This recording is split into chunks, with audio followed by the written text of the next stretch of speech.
my family was very wealthy before I was born.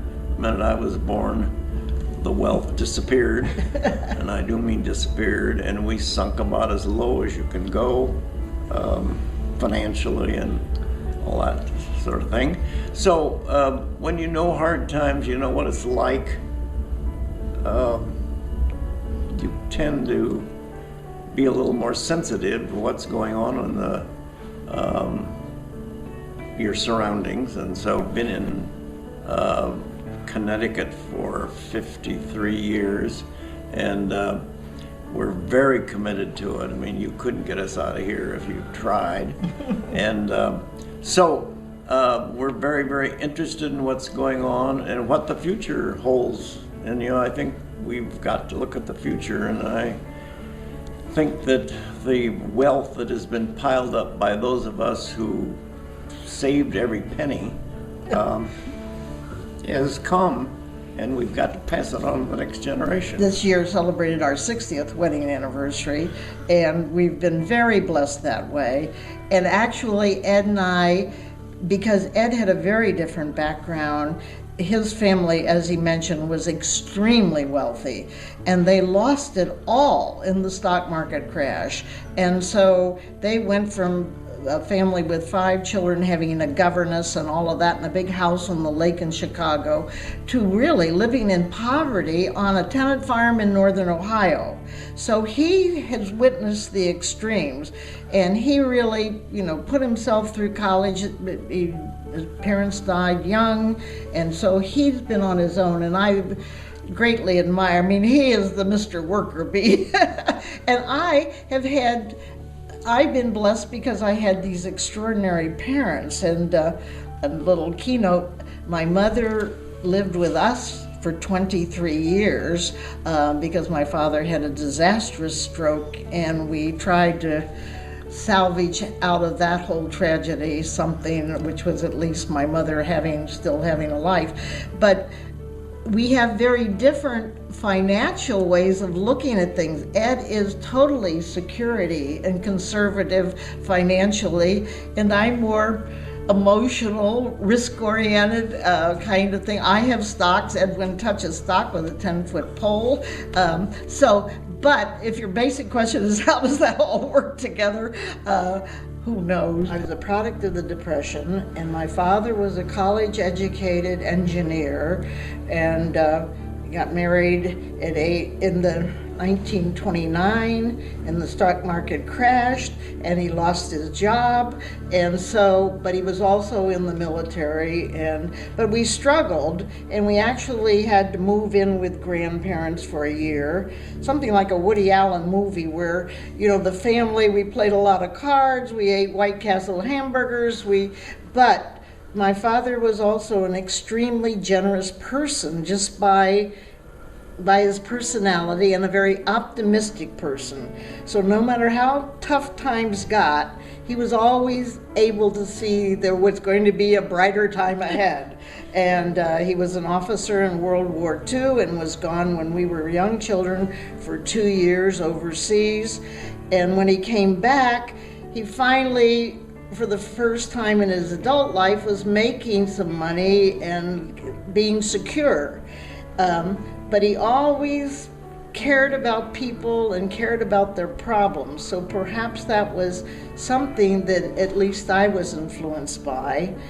And then as we had children, we felt very, very strongly that what you give your children is beyond money, that you really, and we would say at cocktail parties when we were young couples, well, we don't believe in all this inherited wealth. We don't think that's the big thing. Our children will probably inherit money anyway, but we think there are things that are a lot more important than that. And we've been very fortunate to have 2 children that are both very talented and successful in their own lives. They're financially gone way beyond what we could have done at the same age.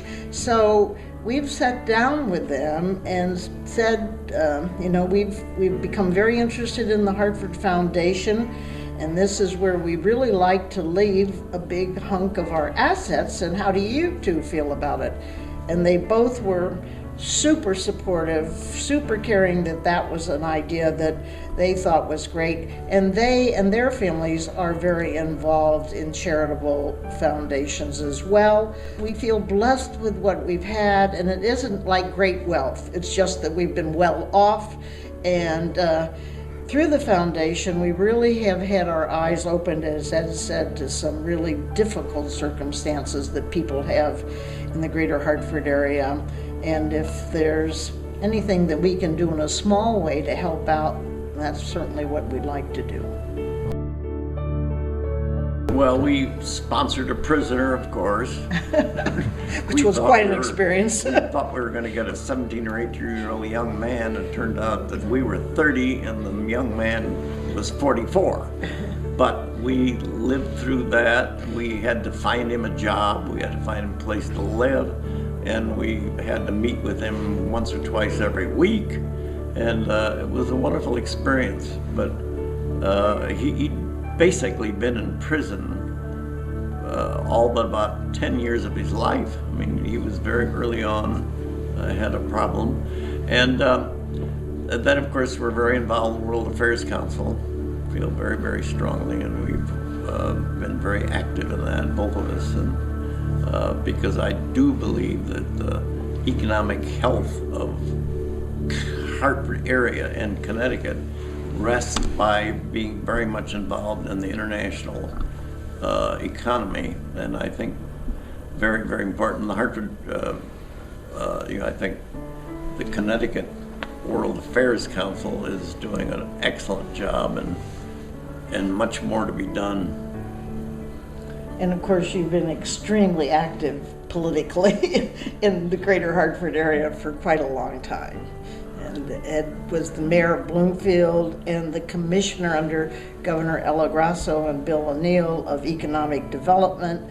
So he's certainly seen an awful lot of what has sort of gone on in Connecticut and caring about what's going to happen in Connecticut. In my own case, I was a teacher for many years and with 2 children, but the League of Voters, when it was in its heyday, was my prime kind of thing. And in that time, we were all young, college-educated women that were frustrated because we weren't doing, quote, more. So it was, and in Bloomfield, an extraordinary group of women. We really were involved in all of the major questions of the day. And of course, we were nonpartisan. Well, Ed was always very partisan. And then we had a lot of other local kinds of things that we were involved in and still are. I'm on the board of the Wittenberry Historical Society. And one of our great pleasures that we've been involved in forever, the Valley Ski Touring Club is something that Ed and I have loved, and it's Greater Hartford, and just a great group of folks that love to get out and ski and hike and do that kind of thing. And then, of course, when the kids were young, we were involved in all of the PTA, the Little League, the school band, all the kinds of things that you do get involved in with children. The Bloomfield Education Foundation. Yes, which that's is right. Very, Yeah. very important.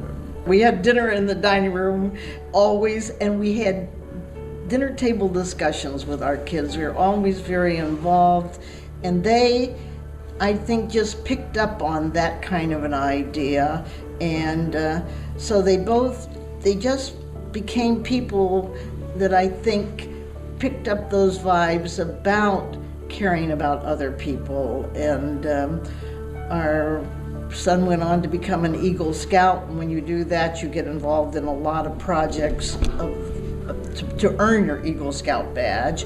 And our daughter became very interested in religious activities and went on to Yale Divinity School, and then went on, and both our children went on to PhDs. So we're very proud of the fact that they're thinking people, and best of all, they're just super people. We love them dearly. The staff of the foundation is absolutely spectacular. We have been so darn impressed with everybody and the things that you've picked to date. So for us to try to be picking certain projects is utterly crazy when you've got an incredibly talented staff that knows all these things that are going on and can select the proper ones. And then again, 25 years from now, how will we ever know what really is required? So I think leaving that to the staff is absolutely. And I also think that our own interests are very broad as well. We've always been theater, symphony people, the arts, feel very strongly about that. But then we've also just seen, our eyes have been opened by the foundation, the wonderful bus tours that we've gone on, where we've seen where some of this money goes. And the spectrum of need is so enormous.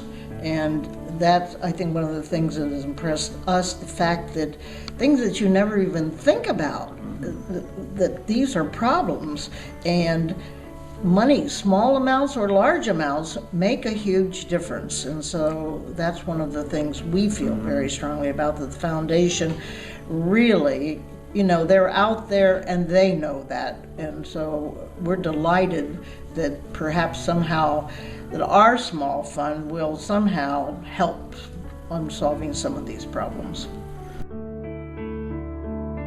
I can remember going to one of the annual Hartford Foundation dinners or presentations, and you wear these little badges, your name badge, and it has legacy. And I saw people that had something on that said Catalyst. And I asked one of these folks, what does that mean? And they said, well, it's kind of a study group. We study problems. And I thought, oh, now that is really such a fabulous idea. Instead of just being asked to write a check, you really become acquainted with and go and so to both of us, that was a natural thing that we would be very interested in doing, and also helped us become more involved with the foundation, get to know more of the people there. And we are super big Catalyst supporters in terms of really going out and trying to tell other people about it. And I think it's a terrific way to introduce people to the foundation. Well, one of the Catalyst grants that I thought was very moving and I cared about a lot was this whole problem of the returning veterans. And we just know it's huge, and it's going to grow and grow as more of these young men, thank heaven, come home.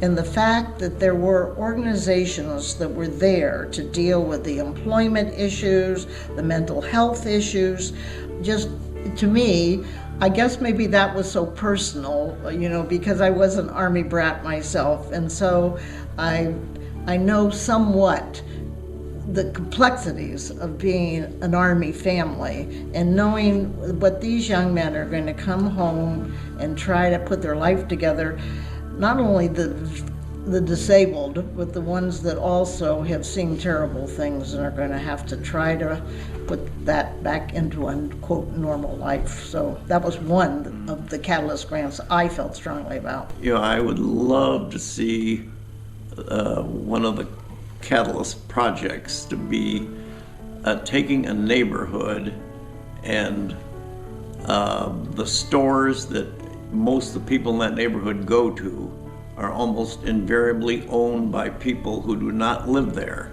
They live way, gosh only knows where they live. And to try to get some of the local residents and help them, buy the stores, operate the stores, and so forth in their own neighborhoods would be a real goal of mine. So with another few $100,000, hopefully we can do that.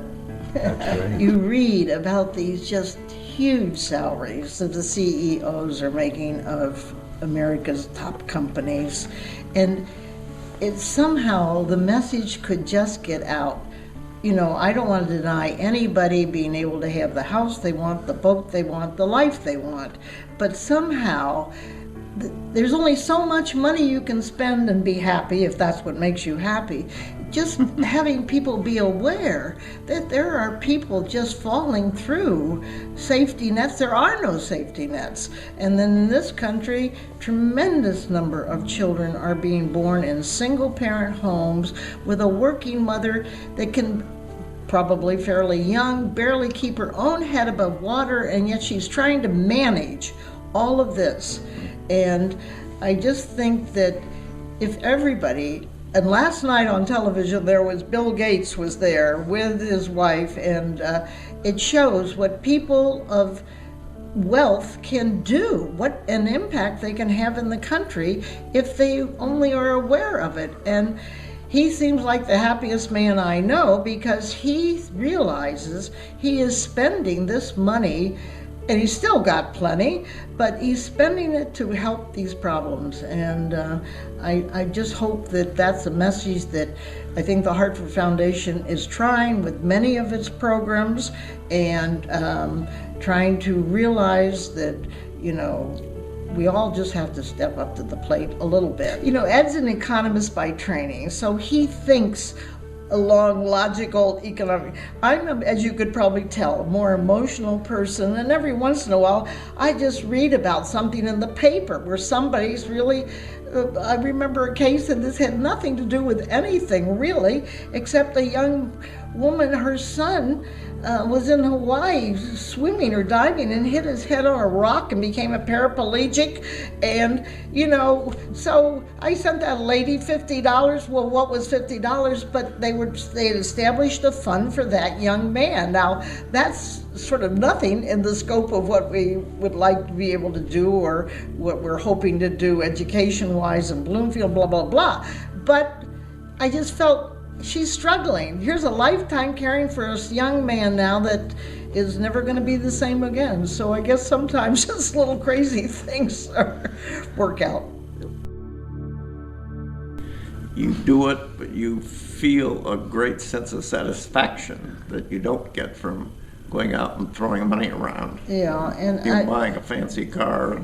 And I think also we're, as you've mentioned, a different stage of our life. Ed had to keep reassuring me, okay, yes, there's enough money there that you can carry on, or you can go to a retirement home if you need to, or all of that. And then once we kept going over the figures, we haven't been philanthropists for a long period of time because we had our children and to educate them, and although they did a great deal of that on their own. If they're watching this, they'll say, ha. But at any rate, so we haven't really had wealth to pass on in any significant way until our later years, and then suddenly we realized, golly, we saved all that money. And when you're a saver, you're a saver. And then fortunately Ed invested very wisely when we were making bigger money, and so we're thrilled. We're thrilled that we have reached this point of life. We read all about people that, oh my Lord, when are they? How can they retire? And whether, and we're blessed. We truly are. And I say, we've been blessed, and we're smart enough to know we've been blessed. So that's important.